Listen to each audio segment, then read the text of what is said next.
તો અમરેલી લેટરકાંડ બાદ કોંગ્રેસે નારી સ્વાભિમાન આંદોલન શરૂ કર્યું છે, જેના અંતર્ગત સુરતમાં પરેશ ધાનાણી દ્વારા ધરણા પ્રદર્શનનું આયોજન કરાયું હતું।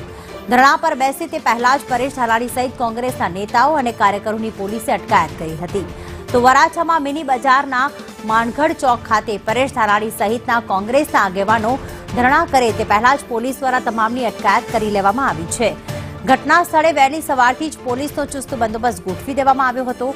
ધરણા અંગેની પોલીસ દ્વારા કોઈ પરમિશન આપવામાં આવી ન હતી, જેથી પોલીસ દ્વારા પરેશ ધાનાણી, પ્રતાપ દુધા સહિતના 40 થી 50 કોંગી આગેવાનોની ટીંગાટોળી સાથે અટક કરી લેવામાં આવી છે।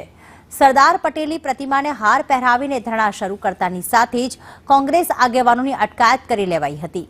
અમરેલી લેટરકાંડમાં પાયલને ન્યાય માટેની માંગ સાથે આંદોલન શરૂ કરાયું છે। ગઈકાલે અમે જાહેર કર્યું હતું કે આ ચોકમાં ભૂતકાળની અંદર કેટલાય રાજકીય, સામાજિક અને ધાર્મિક કાર્યક્રમો થયા છે, તો શું એ ગુજરાતની દીકરીના ન્યાય માટે મંજૂરી ન મળે? પોલીસ અમને ધરણા કરવાની અહીંયા મંજૂરી આપે, અહીંયા નહીં આપે તો વરાછાનું પોલીસ સ્ટેશન હોય કે સુરતની સેન્ટ્રલ જેલ, અમે એક દીકરીના ન્યાયની લડાઈને આગળ ધપાવવા અમારા ધરણા શરૂ રાખવાના છીએ। પોલીસે આખા માનગઢ ચોકને જ્યારે જેલ કવચ હોય એ રીતે ઘેરી લીધો છે।